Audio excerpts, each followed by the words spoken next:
today and spending an hour or so thinking about a future for Christ Church, which depends in part on the insights that 26 months ago the parishioners offered during the listening sessions when COVID was barely in our vocabulary.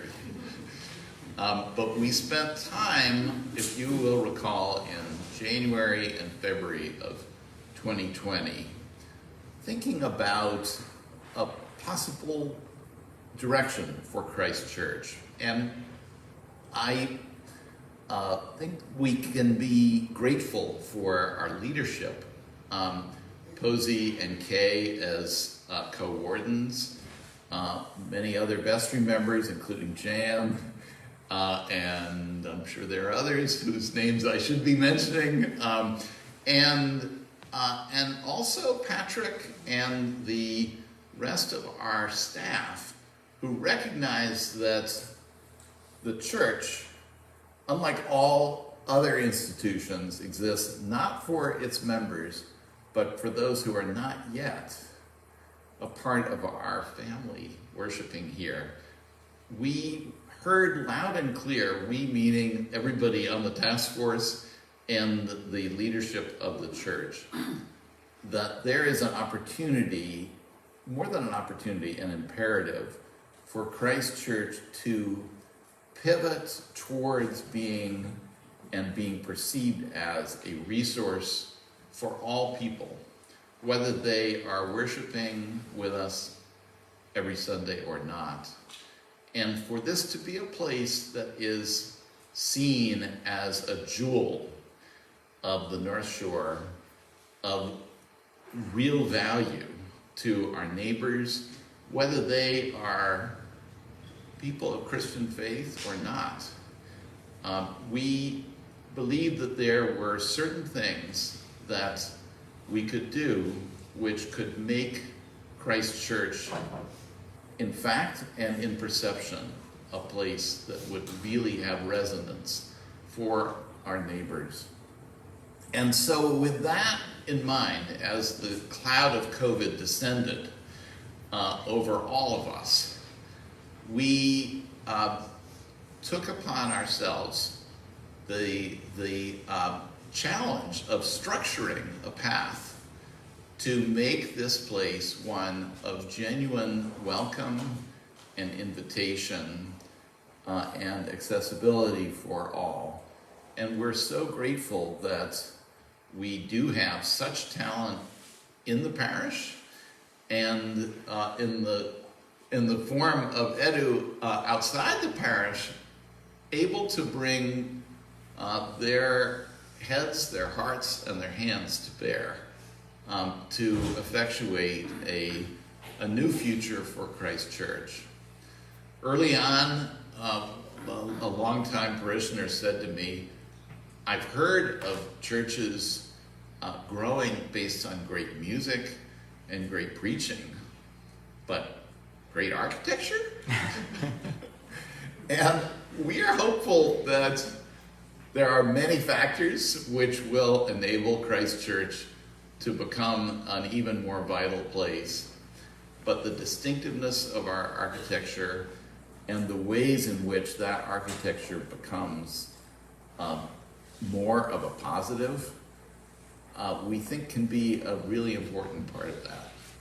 And so with that, I would like to turn it over to Edu Vivanco, and we have structured this so that there will be as much as 25 minutes or more for questions and answers. And thank you very much for holding those questions until all three of us can answer them together at the end. Thank you. Thank you, Bill, for the introduction, and thank you, Ryan. And thank you to the church and the task force for selecting me and entrusting me with this wonderful and beautiful way of honoring our Lord. And thank you, all of you, for coming here and thank you those on the website. I've never done this before, so I'll be embarrassed to watch myself if I ever do. I'll introduce myself. I go by Edu. My name is Eduardo Vivanco. I'm an architect in Spain, licensed from Spain. I work here as both a teacher and an architect in several firms throughout the years. I've been working mostly on civic and educational buildings, and now in my own practice I'm also working on residential projects. My journey to the US was through fellowships. I could say these big words that tend to impress people out there, especially on the website. I came here as a Fulbright scholar. I studied at Yale and Stanford, where I got my master's and doctoral studies in history of art and architecture, which is what I was teaching at Vassar and at Stanford until recently.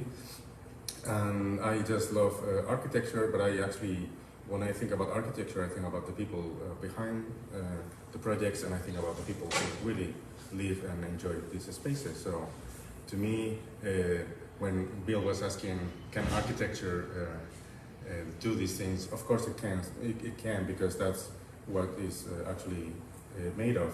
The work of the task force that is representing all of you, and the work of the people in town who will interact with these structures. So as Ryan was talking, he was mentioning the task that they were ensured to accomplish, and the goals that I was actually asked to participate in as consultant, as designer in both landscape, and now it turns out that we're actually entering the buildings to do more construction work. And those are basically the two main ones would be ensuring welcome and enhancing accessibility, which of course are both part of the same, two sides of the same coin of offering a grand opening, a grand welcoming gesture to everyone. So upgrading where needed to be ADA, that's American with the Disabilities Act. So when we say ADA compliant, means that we want to be up to code, even though religious institutions are not required to be up to code. We want to be, we want to really welcome everyone. And we also want to preserve and enhance the beauty of the campus, which is a testament to those of who came before you and put down their efforts and their hopes and love of the church to make this a beautiful place, and being sensitive to the available material resources at every phase of the project. That includes post-pandemic or during pandemic, how to build during COVID, which is presented to be a bit challenging.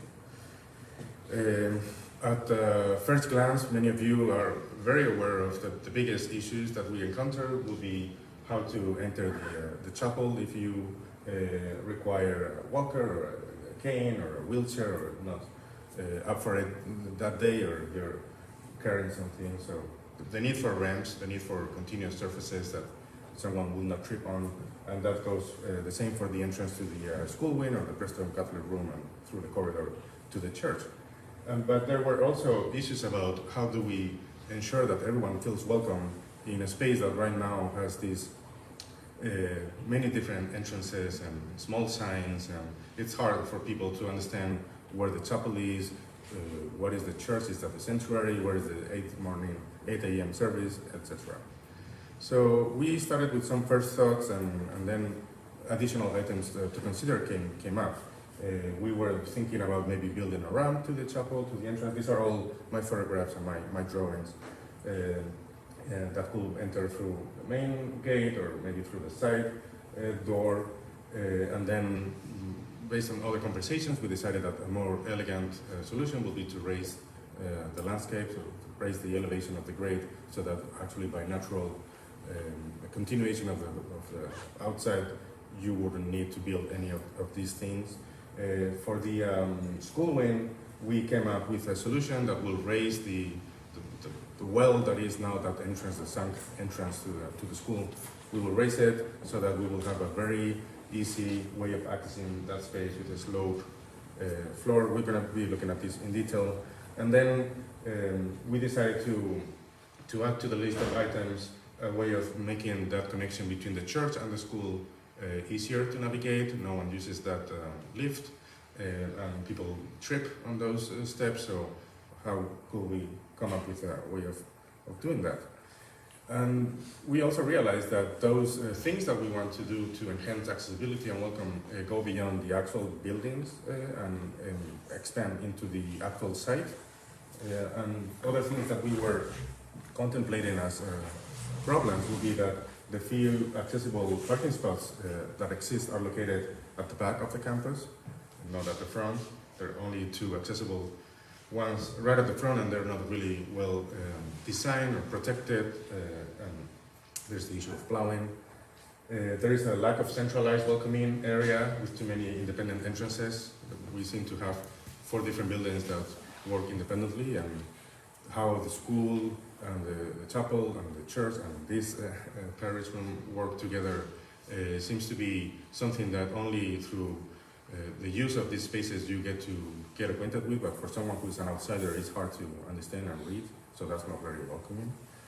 And how we understood that the current driveway takes over a space in front of the church that is really valuable. What they will call the real estate value of that area is really high.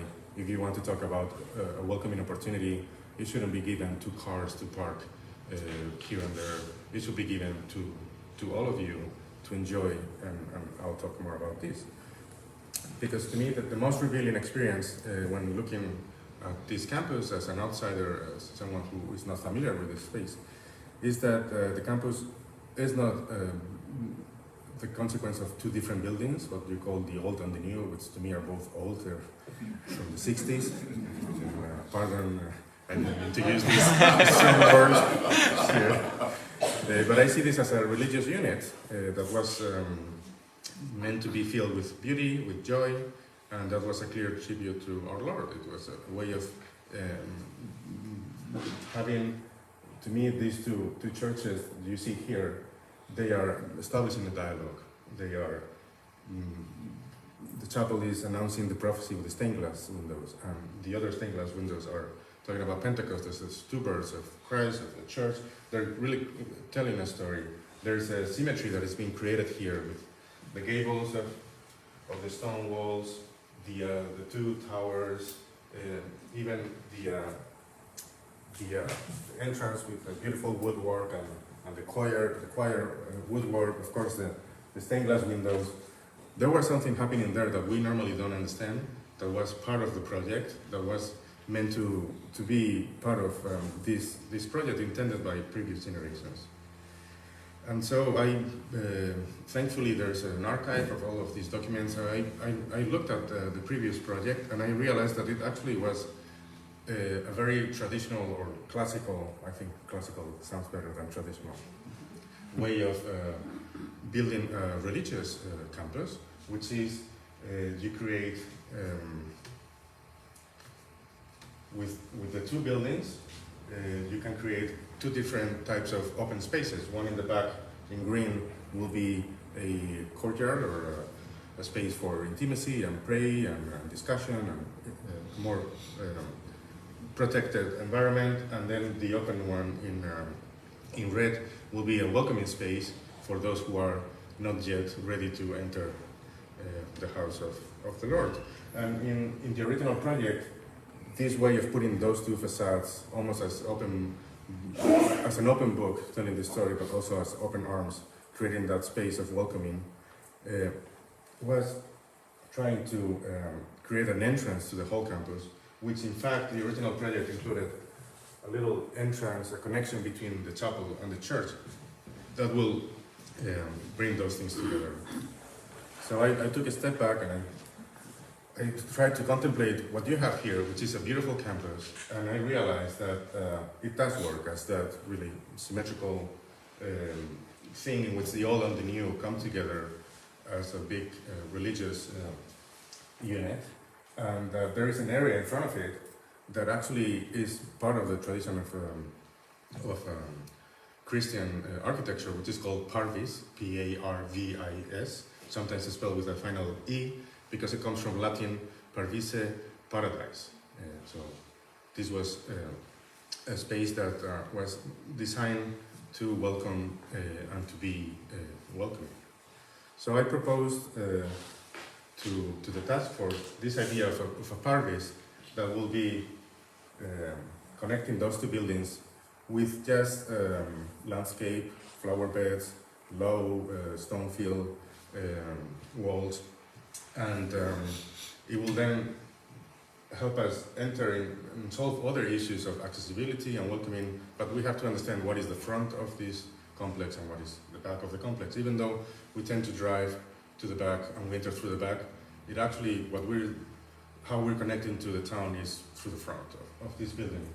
So what I also realized is that the original project was trying to enhance the beauty of this stone fieldstone around this region by building those walls and having it showcase on both sides of the chapel and the church. And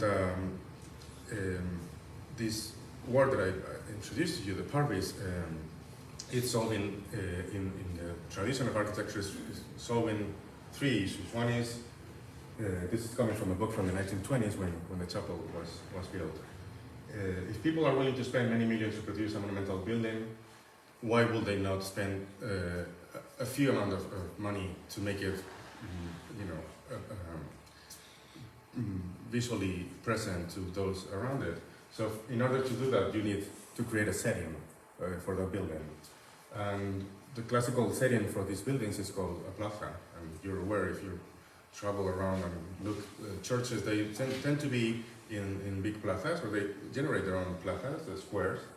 And the technical term for these plazas is a parish, because it connects the symbolical space of the church with our terrenal, earthly experience of the day-to-day life through the paradise from the Bible.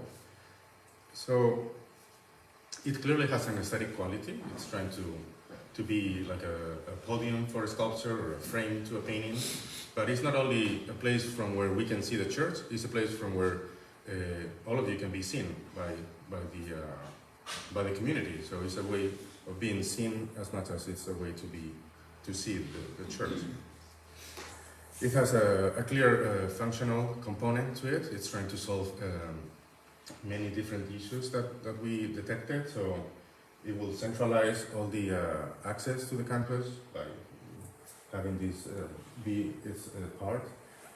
Asbury Street could benefit from a design entrance that could have a drop-off for cars. And then where you park on Sundays could be better built for parking during the school days. But there will be here, all of these will be new, accessible, or ADA compliant parking, more protected and more safe. And we will have an accessible entrance to the chapel and a new ramp to the school wing. So it has the functional component to it. It has a symbolic component to it that I briefly mentioned of this idea of creating a paradise in Hamilton, which to me, as an architect, is quite a thing to say. I'm designing a paradise in Hamilton, Wenham.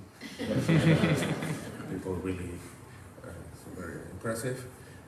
And so it also is a space. This will be the most famous paradise in the world, called up by Bernini in front of the Vatican, where the Pope will come out on the balcony and they will make all of these announcements, but where the actual congregation that cannot even fit inside of the church because all of them want to go there, they will have space outdoor to congregate, but we're thinking of a smaller scale.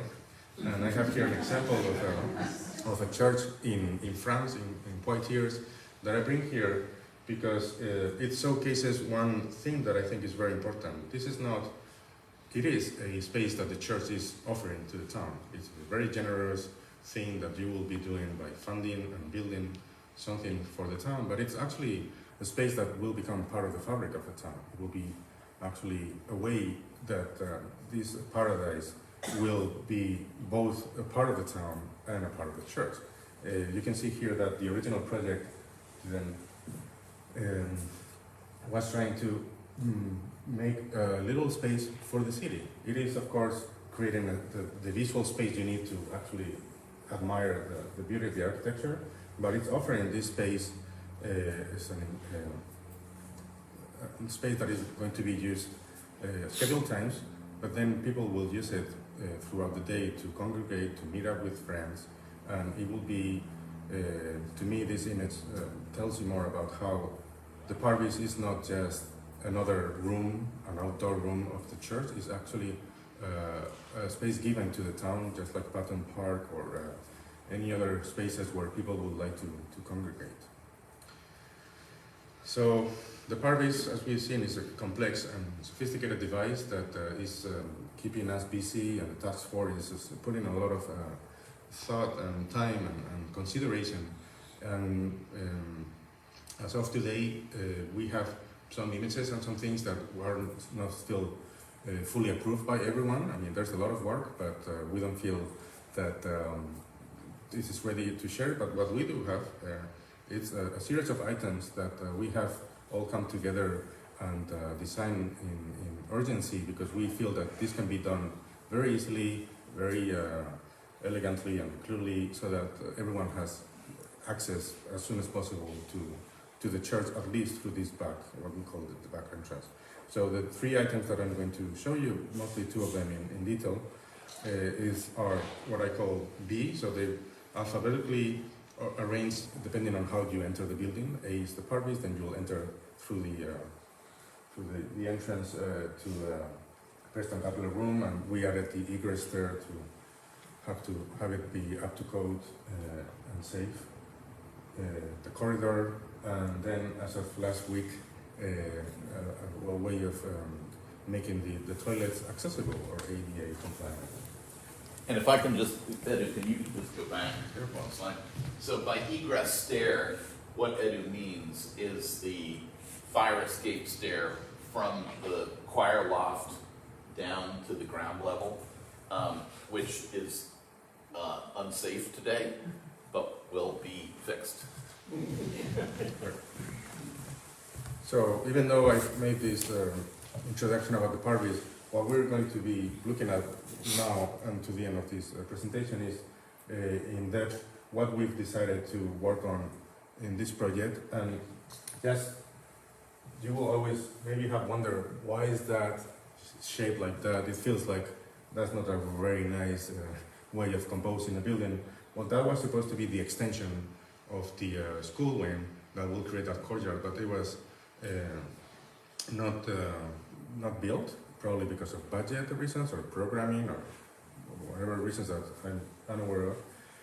But basically this is where it's all happening. This is the actual wooden stair that is starting to rot, and actually the dimensions of it are not up to code, so it's not as safe as it should be. And then we have this, what I call the sunken well, that you go down and then you go up. So why make it easier on snow and against making it easier on people? Are we welcoming snow or are we welcoming people? So the easiest by that we have here, this is a preliminary design that has changed, but I just wanted to give you a sense of what part of the building we're talking about, how that those three steps that go into the sunken well could be replaced by a sloped surface that back in the day I thought it was going to be a ramp, and then I realized that we have enough space to actually have a sloped floor going down. And then the egress stair that will need some steps, I've managed to turn around, so that's not going to happen. But you can see here some of these before and after kind of image, in which I wanted to show you that what we're using is the same kind of materials that are already present in the campus. The same kind of ideas that were intended in the original project. That was one of the other things. Also in the before and after, I'm sorry Bill, I know you don't like this photograph. It gives a human scale. It's another reminder I need to lose weight. So we thought about maybe working our ways to remove the lift and make of the whole corridor a ramp, accessible ramp. And that one actually is very tight, so that one we could use more space, and you'll get to see what we did. So with those first thoughts, I embarked on the design of these two items, and then the third one. And I provided the task force with a bid set that has been reviewed many times, and this is already circulating among bidders. They are excited about it, and it's something that will make life easier for everyone here. So instead of going through the details of this document, I'm just going to highlight the things that we're doing in a way that I hope is clear for all of you. This will be the before, so we have stairs going down the sunken wheel, stairs here, the egress stair, and then you have to go up one step and into the school wing. What we're going to do by raising the actual level of that floor there. It's very dramatic. That's fine. This is still.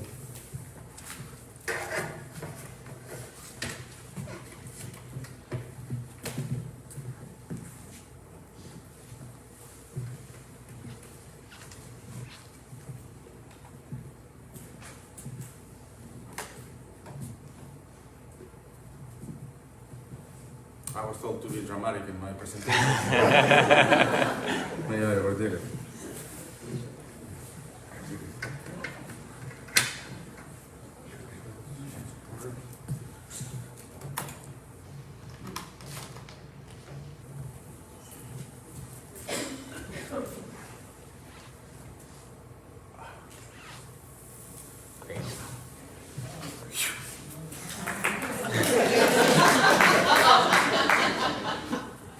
So, as I was saying, we have enough space.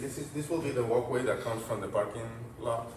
From here to here, that's basically almost flat. It feels like just an extension. And if you pay attention when you go out, this little wall here that separates the classroom from the parking grows higher here, so it even goes down here. So this is basically flat. We go to the same level here and enter at level now the school wing. These will be 2 steps instead of 1, and the new egress stair will be made out of made out of steel with precast concrete steps. That means it won't rot and it will be safe and stable. And I have here one thing I don't know if you've noticed. Here we have all that wood, and here we will have the stucco. This is part of the original intended project of. Sure, we had to cut short the life of the school wing, but we could have a design. So what we will do will be to replace some of that wood and cover it with stucco so that we get a sense of a nicer front to that school wing. So other than solving accessibility, we're also trying to make it more beautiful or welcoming, or to feel that it's not something that was cut short, but something that is now fully complete with this design. As for the interior, we have in the corridor the current state. You can see there's the elevator here, those 4 steps going up, really large, heavy sliding doors, and then a series of closets that I don't know if you're very familiar with them. One of them hosts electrical panels. This will be the entrance to the church, and the other 2 are quite small and could use more space. So what I proposed, and with the help of the task force, was this in the whole width of this corridor, a ramp, an accessible ramp with the ADA required handrails, and with this will allow us to, once we get rid of these different floors, we can actually, instead of access those closets from here, we will access them from here. So we will have a really large new closet that we need for a lot of storage for a lot of activities. And the corridor, I don't know if you can see, this might be too dark, this image, but it will feel just like an extension of this space that goes into the church. It will be finished in an anti-slip carpet, the same color as the one to the school. We will preserve the blue stone here, so there will be a sense of symmetry. Once you enter, you can either go to the school or go to the church. And then there is a technical problem that we decided to here. designed this custom-made parapet that just the same as the original facade used wood to create a screen. We created a screen here that is also works as an umbrella stand, and you could put your big umbrellas or small umbrellas, and it will have the drip trays, etc. And that will work as a way of pivoting between entering the space and connecting to the ramp. And here you can see that the ADA compliant handrail and the way the baseboards are working, it always tries to use the same materials as what the building has been using, to not feel as something completely new. The intent was to make it feel that it was always there. Then, as I mentioned, we were really considering providing with an ADA compliant public toilet, and the one that we have is wishful thinking that the circle here where a wheelchair could turn around does not really work, because I don't know if you're familiar with this, there is a screen there that will make it impossible to turn around. So we don't have an ADA compliant toilet, and we decided to remove the storage room and add what we call a family accessible public toilet, meaning that it has a changing station for parents to help their kids get changed. It will be unisex, which makes us comply with all the ADA regulations. And that's something that is preliminary. This is just the first sketch that I was able to work on Friday. And I just wanted to end maybe leaving you with some thoughts for what are the next steps after this design. I wanted to show you this image. This is a blueprint from the 60s. It's almost about to fall to pieces. And you cannot read it from there, but here it says future school wing. So this is the part of the school wing that was never built. And here it says future entrance. So there was this intention of building in the future something that never happened. So you have someone from the past asking you to solve some issues, and of course it's not coincidental that the issues that we're encountering are where this building was unfinished. The toilets are not enough because they were supposed to have more in the future building. The entrance is not resolved because there was never going to be an entrance like that in that project.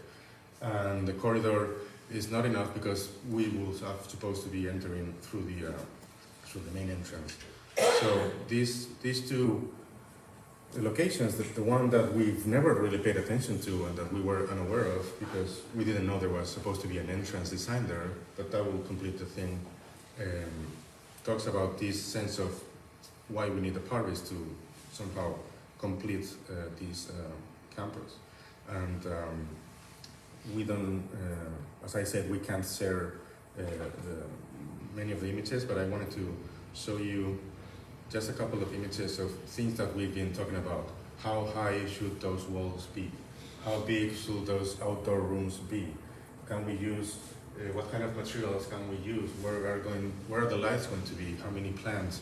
Do we want to have shade? Do we use the tree of knowledge and the tree of life as shading materials, or do we build an onion? These are things that are very complex and require the input from everyone, and I'm actually very grateful for all the input because it makes my work not only easier but better. And this will be, it will be unfair for me to share with you my ideas because they are not your ideas. I'm very happy that this project is going through meetings with the task force, but this image will give you like a sense of what I'm trying to convey, this sense of space there, it's welcoming and that reaches out with arms and welcomes, makes it easier for those in town to come here. So thank you very much, and if you would like to join me for Q&A.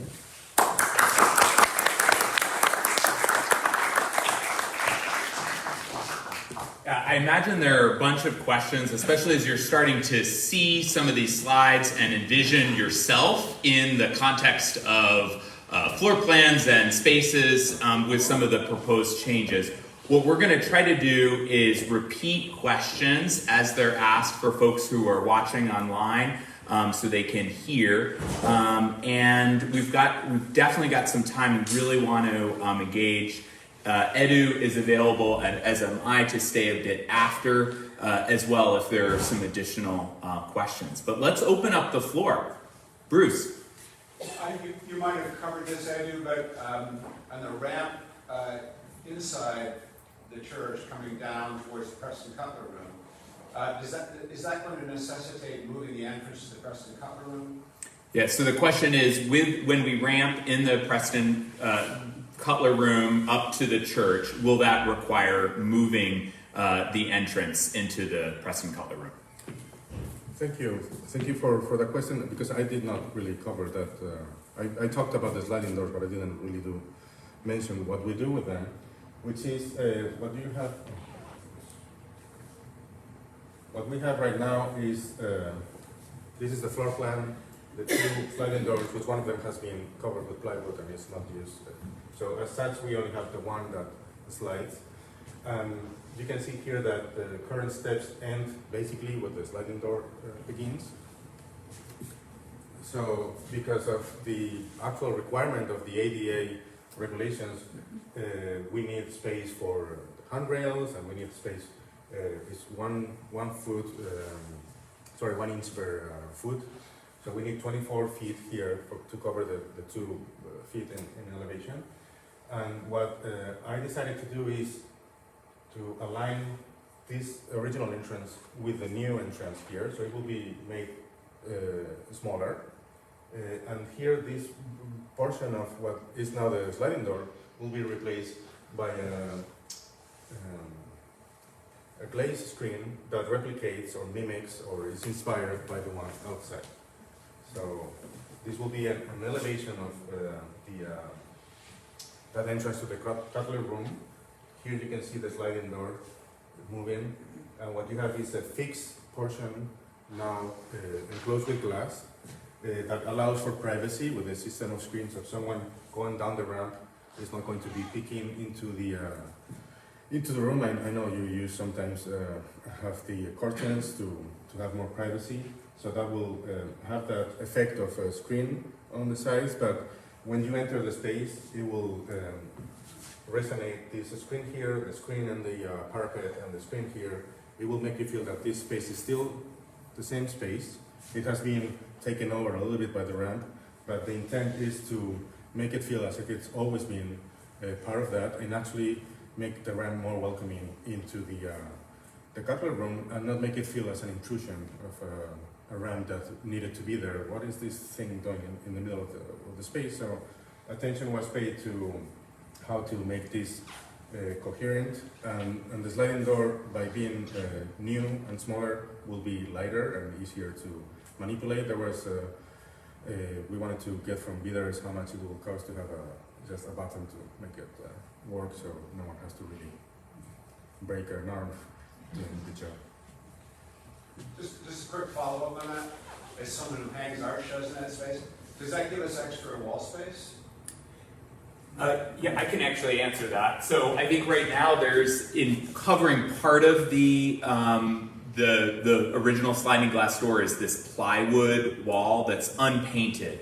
So part of the plans would actually take out that plywood, take out the original sliding glass door, and on the bottom that would be replaced with a plaster wall that matches what's there. So I don't know if it gives us more hanging space, but it certainly gives us better hanging space in that it matches the original room. We will keep those transom windows that are above where the sliding glass door is, which is nice because it's a beautiful feature of the room that you have on both sides. We won't gain any net new hanging space, but I think it will make the Preston-Cutler Room nicer from a gallery perspective.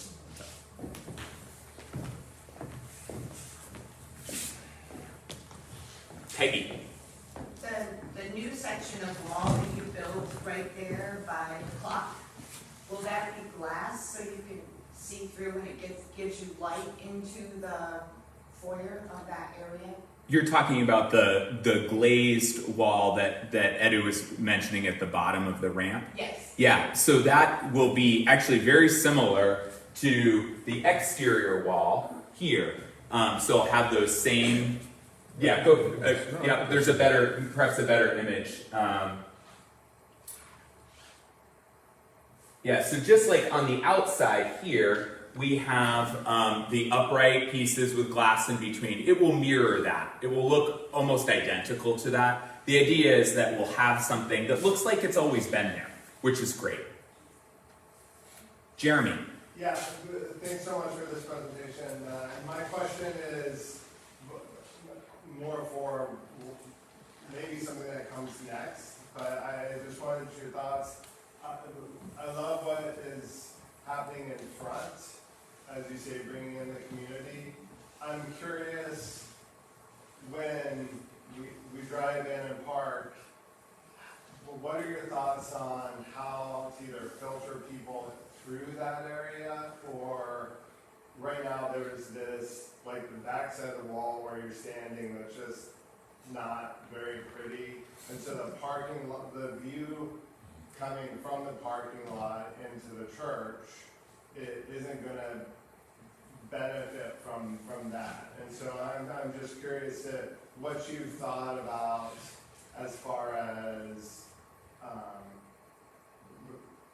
shifting walk patterns, or getting people to like experience that instead of just going right into the back of the church.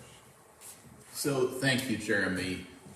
So the question is, how are we envisioning vehicular and human circulation as a part of this for the entire campus, and what is the process by which people discover where to go, when, and how? And for lack of time, we didn't get into those details. But one of the great things about this whole project is that we can be very thoughtful about exactly this point. And Robin Davis has been championing this idea of putting ourselves in the shoes of our neighbors who are not a part of this family at the parish, and thinking about ways in which we can be more welcoming to them. We have a great opportunity at very low cost to improve signage, improve lighting, interior and exterior lighting, and improve landscaping as a part of this. And there are some things that we may need to defer, like the view of this wall behind us, which from the parking lot is not terribly welcoming. That's probably not something we can address right now, but we can address the ways that people access the campus from Asbury Street, both in their cars and on feet. And as we work through this process, we're going to be as thoughtful as possible about how to do that better. So we're working on it, is the short answer. And we think that it's really important to be intentional about that, and that there's some things, even while we're waiting on the contractors to start on, for example, the entrance to the school wing, there's some things that we can do to begin. So hope that helps. Did I answer your question, Chairman? Yeah, that's great. Great, thanks. I actually would love to, to Amy, go ahead. Maybe Yes. a parking follow-up, because Yeah. did I see on one of the plans, was there gonna be new parking set over here, maybe for visitors ADA, that's gonna help people access? Is that? Yeah, great question. So with all of the changes that we're in earlier stages talking about, are there additional parking spaces, or net new parking spaces that are there in the front? Edu, do you want to show that slide? I'd love to. And thank you for these questions.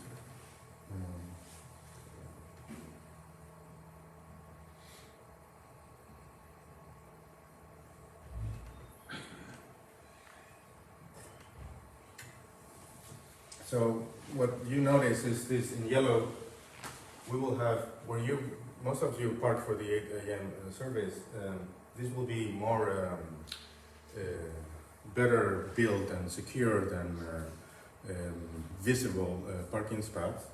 There's a spot, there's parking on Atterbury Street, so, and then there's of course the garage. For me, the way to answer both these questions will be to think about this as someone's house that has the garage instead of right at the front, in the back.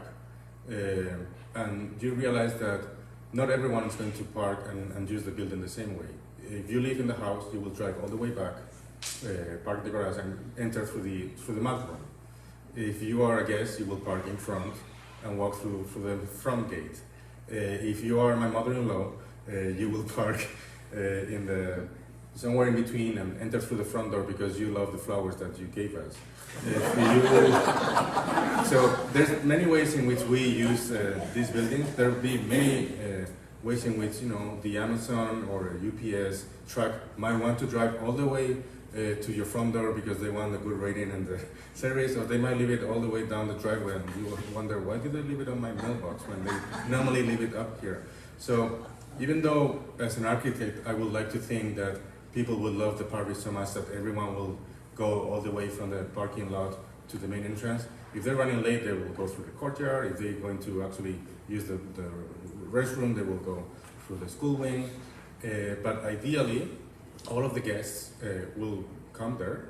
Ideally, everyone in attending service will go out into the parish, which I think going out into the community through this space is really important. How do you go back into the community? And ideally, people who celebrate a wedding here or a christening or other things would like to go out there or greet there, have pictures taken there in front of this beautiful campus. And greeters will always be there, either at the end of the cross or right at the center of the parish. So you will only need the one greeter for both services with a centralized location. So it's more for guests. And then, I will always park and go through the parish as, my pride will make me do that. But I can understand Patrick would like to go all the way to the parking lot and park at his house.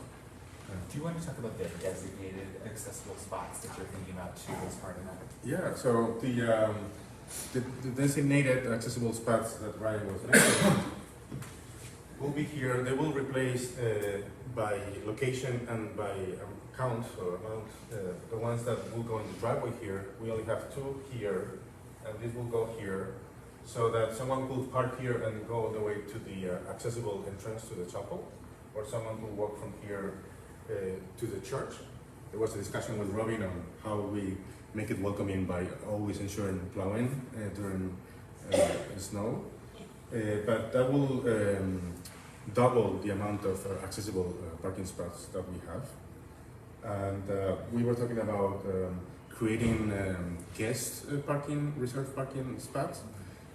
I'd like to think of a sign that will read "Park and Pray." That someone could come during the week. This is my own fantasy coming from a European tradition of churches always having their doors open, and I could just go and pray and communicate and then go back to my life. Not only at 8 a.m. or 10 a.m. on Sunday, so that these guests could just drop off their kids and maybe go pray, do something in church, or someone who is going to work and has an extra 15 minutes decides to stop and enter the church, and someone who's using the parvis sitting down there, or someone who's unaware of the parvis but needs time to spend, they will park in this place and just sit in the parvis and maybe decide to enter the church. This is a really beautiful place, and these people seem to have a conversation here up there. They seem very happy and beautiful, so I want to be part of this. Can you just clarify, so where, I think I'm remembering this correctly, where the yellow strip of new parking is currently, that's just sort of a muddy strip that people parallel park on, but that would be formalized and angled parking for more cars, yes? Yes. So the question is, that yellow strip, it actually is where we have a muddy parking area that belongs to the church, the property line. This is yours. Would it still be the same And the answer is it will be made better by asphalting with pervious or impervious surfaces. We will have to look in detail at how we manage stormwater. And it will have marking spots on the sign, on the floor, and it could be used also for drop-off during school days as it is used. And then we're also thinking about making things easier for different, the school has the two groups, cohorts, so one could drop off here and go that way, out that way, and the other one could just drop off here and keep that way. So we're really looking at ways of signaling on the ground, ways of making this work in a more efficient way, so that will eventually help people read the space better and use it better. One thing I'd love for Edu to highlight, because it's a question I've received a lot from people in the parish, is about drainage over on the Preston-Cutler Room door.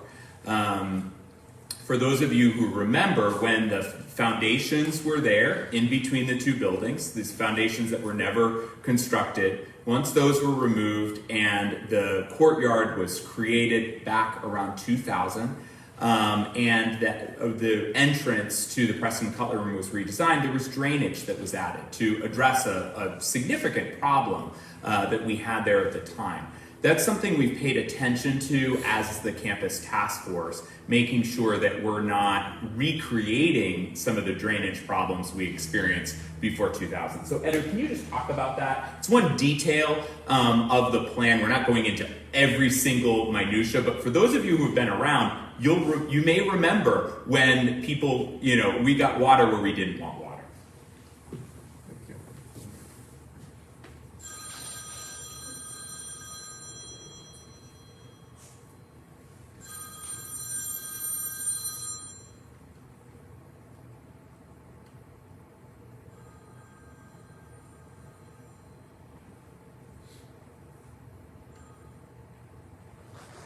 So